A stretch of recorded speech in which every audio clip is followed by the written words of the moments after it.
الحمد لله نحمده ونستعينه ونستغفره ونستهديه ونتوكل عليه سبحانه ونعوذ بالله من شرور أنفسنا ومن سيئات أعمالنا من يهده الله فلا مضل له ومن يضلل فلا هادي له وأشهد أن لا إله إلا الله وحده لا شريك له وأشهد أن محمدا عبده ورسوله صلوات الله وسلامه عليه أما بعد. We began the sharh of Hadeeth number 3 and we went through the first two issues where the Prophet ﷺ told us that Islam was built upon 5 pillars, and the first pillar was the Shahadatain. So it explained both of those Shahada, the Shahada of La ilaha illallah and what it means, its conditions, its virtues. We also explained the Shahada Muhammad Rasulullah sallallahu alayhi wa sallam and what it means. What it means theoretically and what it means in the everyday practical life of the Muslim. And then the second issue, we said that Islam was built upon Buni al-Islamu ala khams. The first thing is the Shahadatain, and then the second thing is as-salat. As-salat. So we're going to deal with the salat today. And many things can be said about the salat. And there should be a dars, a fiqh about as-salat in every masjid because of the important part and the important role that as-salat plays in the religion of Islam. Buni al-Islam. Islam was built upon as-salat. So this table that's in front of me, it has 4 legs that serve as its foundation. If you take one of those legs away, it's going to be a problem. If you take the leg of the Shahada away, it's a problem. You take the leg of as-salat, problem. You take the leg away of the zakat, it's a problem. The companions after the death of the Prophet ﷺ, when the people refused to give the zakat, they refused to give the zakat, Abu Bakr as-Siddiq, who the Prophet said about him ﷺ, Arhamu ummati Abu Bakr as-Siddiq. The one who has the most rahmah, the most merciful of my ummah is Abu Bakr as-Siddiq. And yet, when those people who were still Muslims refused to give the zakat, Abu Bakr said, I'm waging war against your kuffar. And they call that the war of the murtaddeen, the war of the people who apostated and left al-Islam.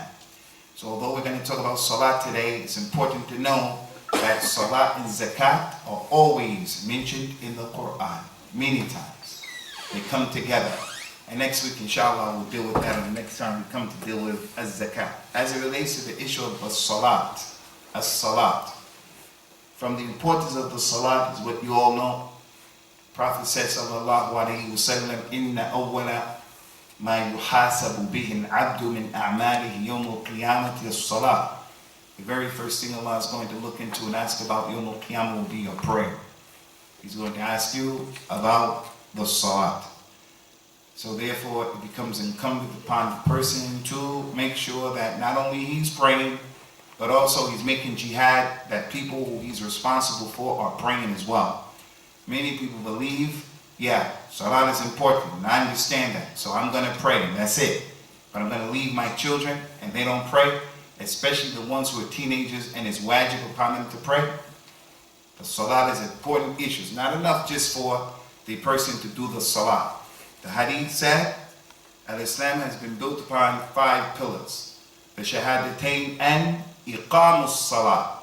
It didn't just say as-salat, it said Iqamus Salat. That you establish the salat. And the scholars of Islam said, the Iqamatus Salat, it means a number of things. Establishing salat is not just praying. Establishing salat is also people who are around you and connected to you, they're also praying. It's the meaning of this hadith. No one should think Iqamus Salat just means that you should pray.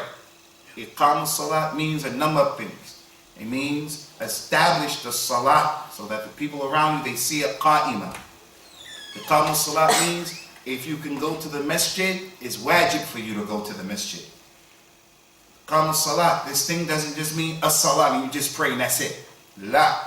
Iqam salat means making salat in the masjid, if you have the ability to do so. Because that's what the Prophet did, and that's what his companions did. Radiyallahu anhu wa sallallahu alayhi wa sallam. Iqam salat also is praying the salat properly, the correct way. As he said, Sallu kama ra'aytumuni usalli. Pray the way you saw me pray.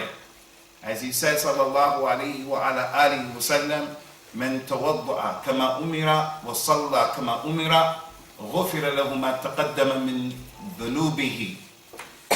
Anyone who prays the way he was told to pray, he makes wudu the way he was commanded, you'll be forgiven.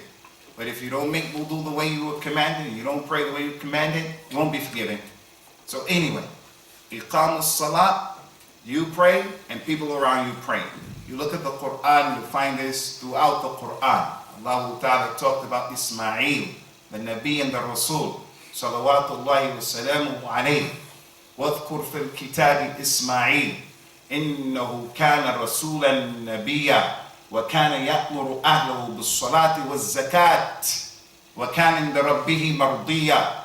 Remember in the book Ismail, he was a Nabi and he was a Rasul.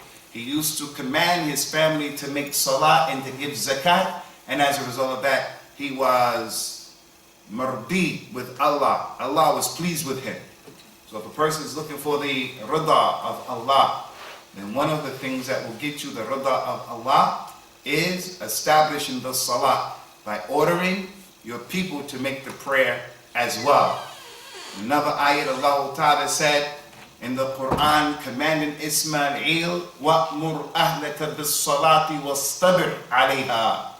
Command your family, ya Ismail, to make salah, and command them to have sabr on this prayer.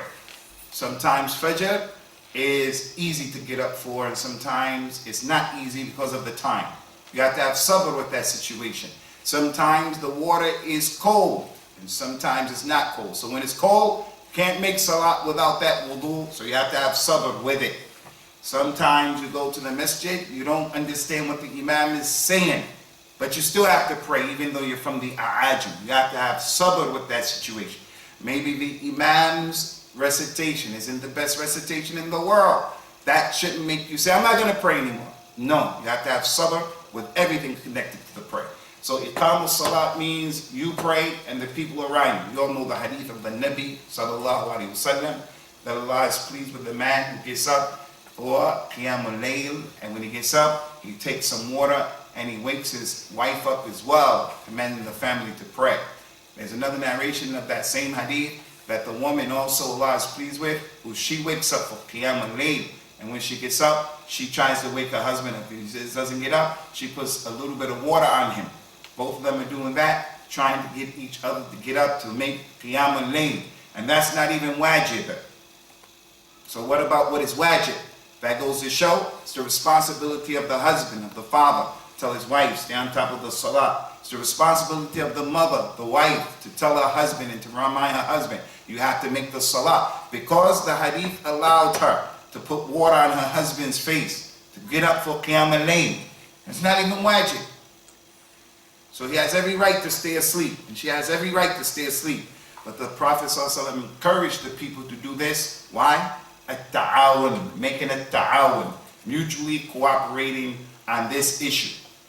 From what shows the importance of the salat, ikhwani, and I explain what Iqam as-salat means. Praying salat in the masjid, like the Eid is outside, but the Jummah, you're going to pray that prayer in the masjid. So if you're in the university, Iqam as-salat means doing something about praying salat in Jama'ah. If you don't have to stay in the university, you should go and make Jummah in the masjid. But if you're going to miss a class or this or that, then it's permissible out of necessity, stay in the university and pray. But the masjid is the place of the salat in al-Islam. The salat that's maktuba is in the masjid. From what shows its importance is the hadith of the Prophet sallallahu alayhi wa ala alihi wa sallam, and ahdu alladhi baynana wa baynahum as-salat man tarakaha faqad kafar. The difference between us and them is the prayer. Anyone who abandons his prayer, he has disbelieved. These are kafir. He's not a Muslim. So the companions of the Prophet ﷺ, as it has been well documented, they used to have an ijma' and an ittifaq, an agreement, consensus. Anyone who abandoned the prayer is a kafir, because of that hadith and other hadith. بين الرجل والكفر تركه الصلاة. Between a man being a Muslim or a kafir is if he abandons the prayer. So that tabi'i, Abdullah ibn Shaqiq al-Uqayli rahmatullahi alayhi, he said about them, كان أصحاب النبي صلى الله عليه وسلم لا يرون شيئا من الأعمال تركه كفرا غير الصلاة. Those companions did not consider the abandonment of any action as kufr other than the prayer. So, as we mentioned many times in this masjid, our religion has to be patterned after the religion of the companions. What they did, we try to do. What they believed, we believe. The way they were, we have to be. The ibadat that they did, we have to do it. What they left, we leave, so forth and so on. So if the companions, may Allah be pleased with them, consider the one who doesn't pray as a non-Muslim, then we have to consider that. We have to consider that. But when we look at all of the ahadith and all of the ayat of the Quran, all of them, we're going to say that abandoning the prayer is an act of kufr. Abandoning the prayer is an act of kufr.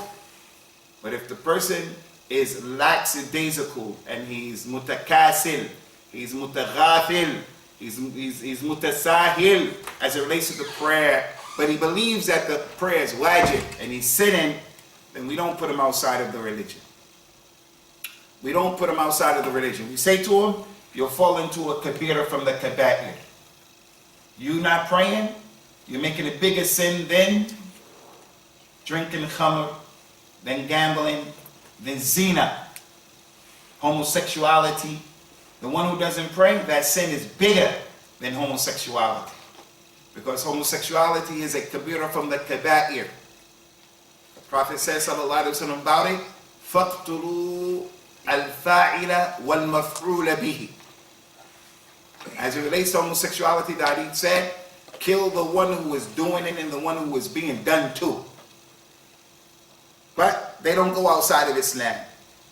Whereas the one who abandons the prayer, that's described as kufr, so it's bigger, it's a shad, it's a'dam. And that's how we have to look at it.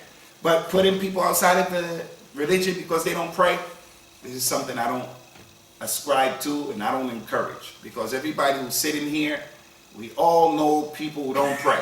Sometimes those people who don't pray are our relatives. Everybody here knows some relatives who don't pray. Everybody here knows some Muslims who you work with, go to school with, live by, who don't pray. We're not going to put the Muslims out of Islam like that. Not because we just don't want to, but because there are texts that would tell us, hey, slow down. Allah Ta'ala mentioned in the Quran, for an example, إِنَّ اللَّهَ لَا يَغْفِرُ أَن يُشْرَكَ بِهِ وَيَغْفِرُ مَا دُونَ ذَلِكَ لِمَن يَشَاءُ. Allah will not forgive that you make shirk with Him, but He'll forgive anything other than that. So any and every sin you can think of that is not shirk, Allah will forgive it, and Allah can forgive it. If a person fell into any sin, and he made tawbah from it, Allah will forgive him. But if he fell into any sin other than shirk, and then he died not making tawbah, he's under the mashi'ah of Allah. In sha'a ghafara lahu wa in sha'a addaba. He didn't make tawbah, and he died homosexual, lesbian. He's died a drug addict. He is mudmin al khamr. He died doing that. He was bad to his mother and father. He murdered his mother and father who were Muslims. He murdered them. And he didn't make tawbah from that. When he dies, his issue is with Allah. If Allah wants to forgive him, He'll forgive him and he'll go to Jannah as long as he died on La ilaha illallah. No matter what he did. You guys got to remember that. Man qala la ilaha illallah nafa'athu yawmin min dahrihi. Anyone who says la ilaha illallah is going to benefit him one day, sooner or later. So if he died killing his mother and his father, he's a Muslim, and they were Muslims, wa'udhu billah. This is an example. Allah can forgive him. If Allah doesn't forgive him, Allah will punish him and then put him into the Jannah. As long as he died with La ilaha illallah. You guys got to remember that. So that's why we don't say the one who abandoned prayer is outside of Islam, kafir, khalas, finish. We say he's fallen into an action of kufr. As long as he knows what he's doing is a sin. And it's a major sin. Allah Ta'ala said in the Quran, قُلْ يَا عِبَادِيَ الَّذِينَ أَسْرَفُوا عَلَىٰ أَنفُسِهِمْ لَا تَقْنَطُوا مِنْ رَحْمَةِ اللَّهِ إِنَّ اللَّهَ يَغْفِرُ الذُّنُوبَ جَمِيعًا. Tell them, Ya Muhammad, read this verse to your community. Say to them, O my servants, those of you who have gone overboard and you made israf, you made many sins. Not you just sin. The ayah said israf, you went overboard. O my servants who have gone overboard in sinning, don't give up hope from the rahmah of Allah. Don't give up hope. Allah will forgive all sins. Don't miss that point. Allah will forgive any and every sin. The only sin that he won't forgive is if a person dies on kufr and shirk, no matter who he is. The Prophet's mother and the father of the Prophet ﷺ, Ibrahim's father, Noah's son, no matter who it is. If you die on kufr and shirk, no matter who you are, Abu Talib, no matter who you are, get your head around that. No matter who you are, you're going to go to the hellfire. And that's the legislation. The way that Allah said, this is halal, this is haram, this is halal, this is haram. It is haram for those people to go into Jannah. إِنَّ الَّذِينَ كَذَّبُوا بِآيَاتِنَا وَاسْتَكْبَرُوا عَنْهَا لَا تُفَتَّحُ لَهُمْ أَبْوَابُ السَّمَاءِ وَلَا يَدْخُلُونَ الْجَنَّةَ حَتَّى يَلِجُ الْجَمَلُ فِي سَمِّ الْخِيَاطِ. Those people who disbelieve in our ayat and they're arrogant, they don't embrace the deen, the doors of the Jannah, the sky, they will never be open for them. Never. Until the camel can pass through the eye of the needle, to leave no doubt in your mind. So this is a very important principle in the point in Islam, got to be in your mind. Has to be the balance in your mind, like on the scales, you know, that thing that's in the middle. This thing has to be one of the most important balancing points in your life. That when it comes to kufr and shirk, once a person dies, that's it. The doors of Jannah closed on him. Haram for him to go to Jannah. Haram. Allah wrote it. Haram. And also, if a person dies with al-Islam, with a tawheed, la ilaha illallah, even if he came Yawm al-Qiyamah with all of the sins to fill up the whole world. All of the sins. And we're going to deal with a hadith that says that. Ya ibn Adam, lo annaka ataytani bi qarab al-ard khataya thumma laqitani wa lam tushrak bi shay'a la ataytuka bi mithliha maghfiratan wa la ubali. We're going to deal with that hadith, inshallah. O son of Adam, Allah says, if you die and you come and you meet me, and you meet me with all of the sins of the whole world, but when you meet me and you don't make shirk with me, I'll forgive you and I don't care. And if you come and you meet me with all of the sins of the sky, everything filled up, israf, you went overboard, but you meet me and you didn't make shirk with me, I'll forgive you. Wala ubali, and I don't care. But what Allah Ta'ala will not accept from anybody, from Bani Adam, is a shirk wal kufr. Which goes to show in this hadith, as we mentioned before, La ilaha illallah is the origin. It is the foundation of the foundations. So one of the other foundations from the pillars of al-Islam is the salat. And from what shows the salat's importance, again, the statement of the Nabi of Islam, sallallahu alayhi wa ala alihi wa sallam, as-salatu khayrul mawdu', faman istata'a an yastakthir falyastakthir. The salat is the best thing that you can do in the course of the day. So anyone who has the ability to do more, let him do more. So the most important action that the Muslim can do is a salat. Salat is more important and better than everything else. The only thing that is more important than the salat, the only thing is the tawheed of Allah. They came and they said, Ya Rasulullah, what is the most beloved, what is the best deed to Allah? What's the best deed to Allah? He said, worshiping Allah alone. And in one hadith he said, as-salat ala waqtiha. The best deed to Allah is that you pray prayer at the right time. It's part of the iqam of the prayer. If a person prays, but he's praying the salat at the wrong time, then that's not iqam as-salat. He's praying, like some people go to their job and they pray dhuhr, asr, and maghrib, and they combine it when they get home out of laziness. For an example, they do that. That's not iqam as-salat. Part of iqam as-salat is praying at the right time. So they said, what is the most beloved deed to Allah? He said, praying at the right time. Praying at the right time. So as it relates to salat, akhwani, we can't speak enough about the importance of the salat. And in speaking about the salat, some of the salats are more important than others. They're all five important, but some of them are more important than others. Like the statement of Allah in the Quran, وَحَافِظُوا عَلَى الصَّلَوَاتِ وَالصَّلَاةِ الْوُسْطَى وَقُومُوا لِلَّهِ قَانِتِينَ. Take care of and make muhafadha. Preserve and protect your prayer, especially the middle prayer. So the ayah said, take care of all of the prayers, but especially the middle prayer, and stand up to Allah in obedience, in qunut. So it said, pray all of the prayers, but especially the middle prayer. And this is a way in the Arabic language to show the importance of something. When you mention the totality of that thing, and then you pull something out in the same sentence and mention something that is from that thing, shows the importance of that particular thing. من كان عدوا لله وملائكته وجبريل وميكائيل فإن الله عدو للكافرين. Whoever is an enemy to Allah and the angels, and Jibril and Mikael, then Allah is an enemy to them. Okay, Jibril and Mikael, they're from the angels. So the angels will mention, why Allah mentioned Jibril and Mikael? To show they're more important than the other angels. So this Salatul Wusta, most of the scholars said that it's Asr time, but some of the scholars said that it is Fajr time.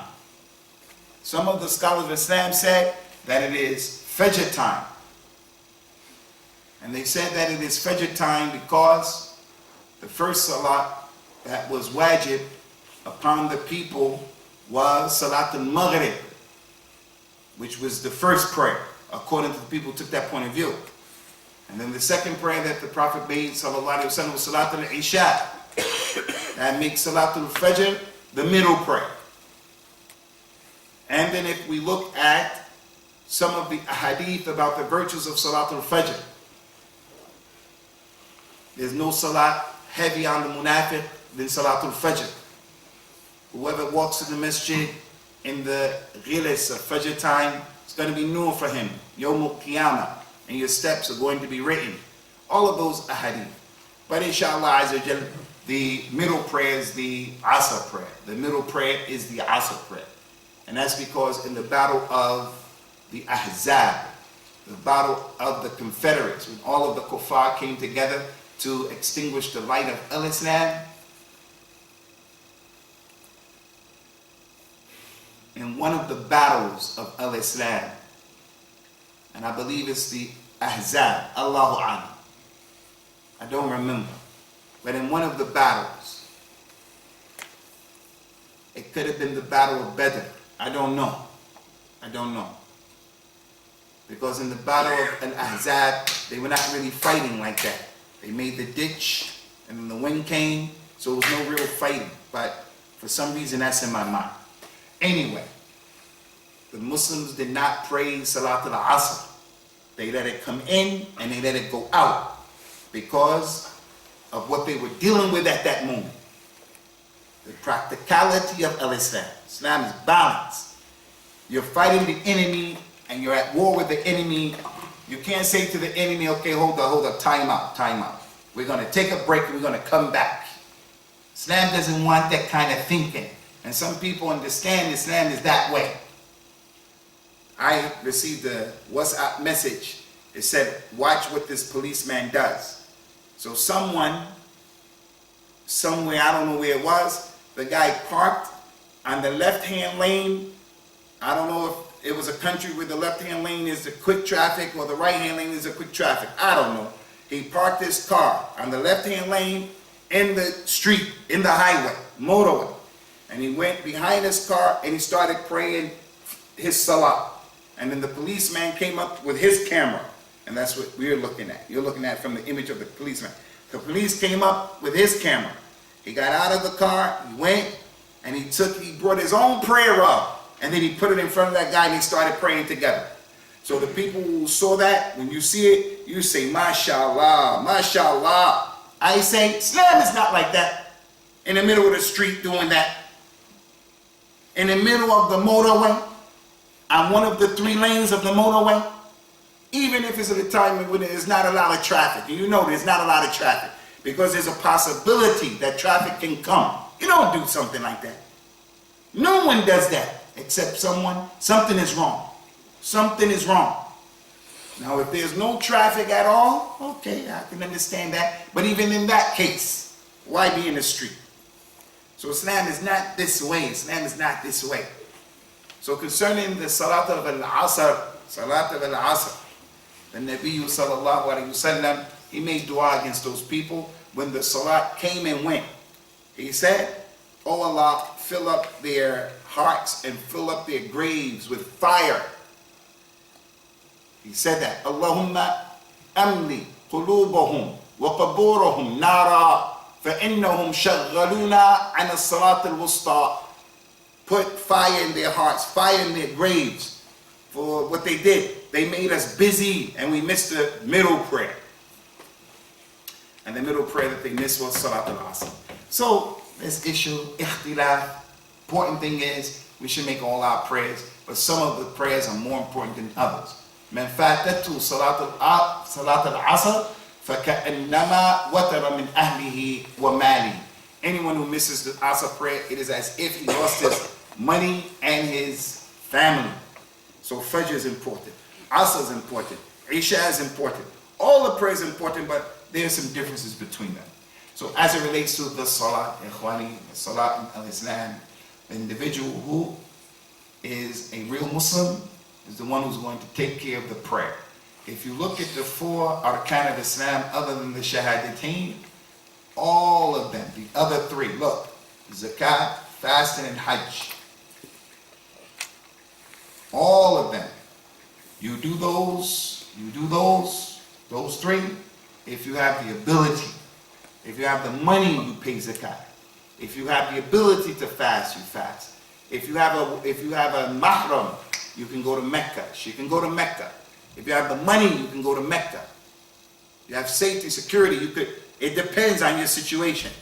But in this prayer, everybody has to pray and it's always wajib upon you and it never comes off of you unless you're a woman and it's that time of the month. Or you lose your mind or you're too young.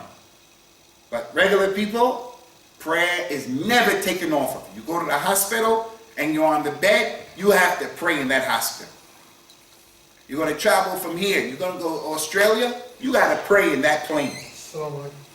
So as it relates to the Salat Ikhwani, it's never taken off. You're going to stop here, inshaAllah ta'ala.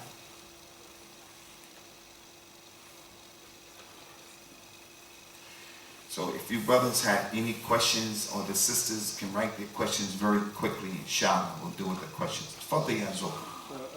Sheikh Usama, I have 2 questions regarding the Salah. وأمر أهلك بالصلاة واصطبر عليها. Before your children, you wake up to about, for example, Salat al-Fajr, and there's no wake up. What the way you have to do with them? Concerning the children in Salat al-Fajr, the child doesn't have to pray unless he is baligh, he's old, and if he reaches the age of 10, then it's permissible for the parents to chastise him in a way to make more encouragement for the prayer.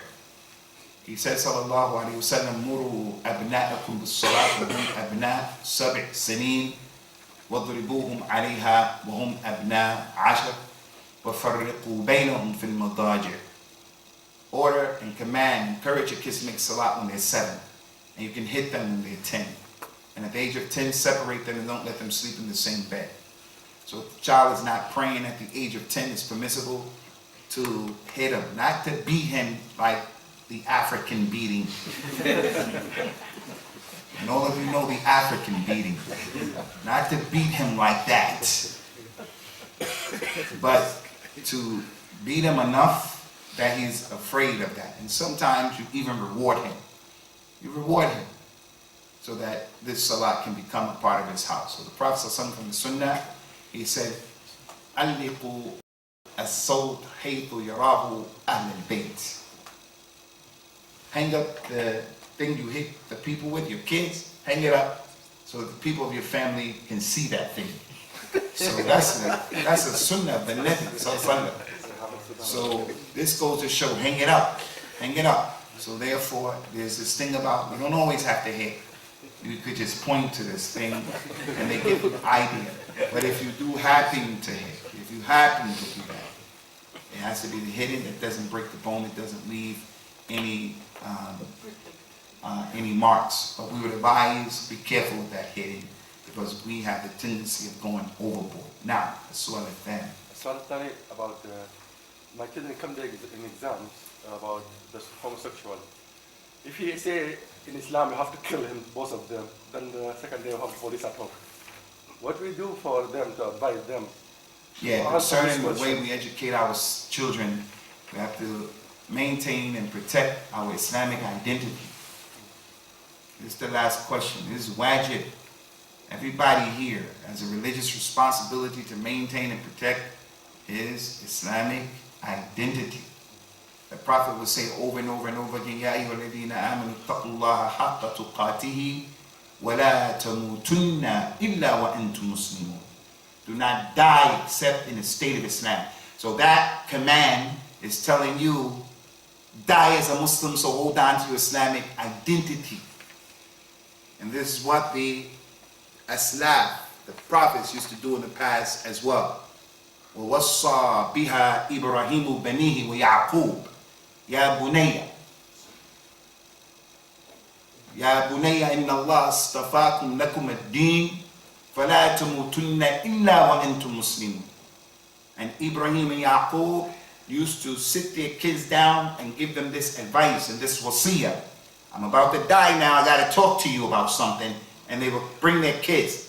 And they would say to their kids, verily Allah has honored you and chose you and your religion. So do not die except in the state of Islam. Hold on to your Islamic identity. How? By not marrying kuffar. By not marrying, even you can marry Jew or Christian, but when you marry her, it's going to compromise your kids. Men tashabbaha biqawmin fahuwa min. Anybody who resembles a people, he's like him. So you got to know the things. I can't look like them in this. I can't be like them in this. I have to make an effort to be different from these people. أنا بريء من كل مسلم يقيم بين أثر المشركين لا تراءى نارهما. He says, sallallahu alayhi wa sallam, I'm free from every Muslim who lives with the mushrikeen. Their two fires cannot coexist. If the Muslim is living with them, the fire of the non-Muslim is going to overpower the Muslim and overwhelm the Muslim. And if the non-Muslim is living with us, our fire is going to overwhelm them. Even where there's not strong Islam, like in Dubai. Countries like Dubai. You go to any country where there are Muslims. Morocco. Kuffar go there for party time. Morocco. For an example, Egypt. Although that is the case, there are many hudud.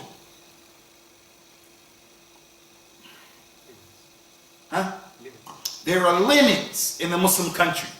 That although they go there and they give the Muslims money to do fitna and fasad, there are certain things that if they do that, then you're going to jail. Because it's offensive to Muslims. So our countries are going to overpower them when they're with us. And their way of life is going to overpower us. Although when we're in their place, we're bringing some good to their environment. Like they bring evil to our environment, but the aghlabiyya, the majority, is going to be dominant. So we have to hold on to our Islamic identity. Everything about Islam, we don't apologize about it. But although we don't apologize, we have to be careful. So when we talk to our kids about Islamic rulings like homosexuality and things like that, we talk about it in the context of the religion, the theological, but we're very sure that they understand the distinction between this is the religion and this is theory. As for going out and acting upon this, then no, can't teach them like that. Can't teach them to discriminate against these people and to behave in a way that's going to get him in trouble or you in trouble. But we don't apologize about the religion. I'm going to tell my kids, as I tell you people, these things are major sins. You can't do it. It's major sin. But that's where we stop. You can't discriminate against homosexuality. As a matter of fact, I'll even go a step further than that. Because they are a minority, they get certain rights and they want certain rights. And the Muslims are a minority and we want certain rights and so forth. From that angle, these types of things are the new issues that we got to be dealing with. The new real issues. Big fish on the table to consider. And all I can do is talk about some dumb issues about what we have between ourselves that divide us. There are big issues on the table. How do we do that? Do we support the LBGT because they sometimes support Al-Islam when we want things about hijab and the biha and things like that? They come and they support us. Should we do the same thing? The answer is no. But the topic is on the table for discussion. You got to understand that. We have to understand that. So we got to hold on to our identity, Ikhwani. Don't lose your religion. As that Hadeeth said, we gave the khutbah here, Islam is going to fade away. People are not going to know Al-Islam. Normal Islam is being lost on a daily basis. Last question, we out. What's your advice to parents who wake up for Fajr, alhamdulillah, they attend the Fajr prayer at the masjid, but they don't bring their kids with them because they see it as a source of rahmah, they let them pray at homes. Now, if the kid is not of the age where he doesn't have to pray, then if he's of the age, he should try to encourage his kid to come. But because there's ikhtilaf in the issue, ikhtilaf. Some scholars say you have to come, some say no, you don't have to come, it's mustahab. Since there is ikhtilaf, I believe this is an issue we have to take it easy on. So like the wife, as the Prophet says, sallallahu alayhi wa sallam, inna al-mar'a khuliqat min al-dil'a walan taqimu laka ala al-tariqa idha dhahabta lituqimaha kassartaha wa kassuruha talaquha. The woman has been created from the rib and she'll always remain like that, crooked. If you go to straighten it out, you're going to break it. And breaking it is divorcing him. So the child, our relationship with him is like that right now. It's crooked. The way he's living and growing up is diametrically opposed to what I believe and what I want. It's crooked. So therefore I have to deal with it with hikmah. And being rough and tough is not the way. Hitting him all the time is not the way. Being on his head, in his neck every day is not the way. Unless you know your kid. You know your kid will respond to that. Then do that with him. But generally speaking, it's not the way. We have to sit down, talk to these kids, spend some time with them, let them know the reason why these things, why we do them, challenge their intellect. Why don't you want to do it? Why don't you want to do it? Because he may have a smart answer. Some of these kids are smarter than what we think they are. The father's trying to teach his son about the importance of getting up early, like our fathers used to do. Get up early. I don't remember. They didn't go back to sleep after Fajr. Fajr, you make Salat Fajr, and you go out and you go to work. Now we go back to sleep after Fajr, some of us. So he wants to teach his son this issue. You got to get up early. The early bird catches the worm. That's a general qaida, principle. The bird that gets up late, he's gonna miss out on the worm. So the early bird catches the worm. Get up early. Okay, so I don't want to get up early. It doesn't make sense. He said, why? Well, I want to challenge your mind. Why? Maybe he has something to say. He said, because worms are gross and mornings, I think they're stupid. I just want to go to sleep. I'm not going to accept that answer from my kid because the early bird does get the worm, and although worms are gross, that ain't the point. I'm going to tell him, don't be a smart aleck, that ain't the point. The point is the lesson behind it. But the point I'm trying to make to you is, sit to the kid and ask him why he don't want to go. And show him how, how he himself is not making sense. But everybody knows his own situation. Okay, guys, we're impressed with the number of people who came out, inshallah. We'll keep this class going, bismillah, at all costs, inshallah. So may Allah Azza wa Jalla accept it from you guys, accept it from us. And may He Ta'ala make it easy for you guys to continue to be a community moving forward and community forward upon Kitab and Sunnah. Ahsanallahu ilaykum jami'an. Wassalamu alaikum wa rahmatullahi wa barakatuh.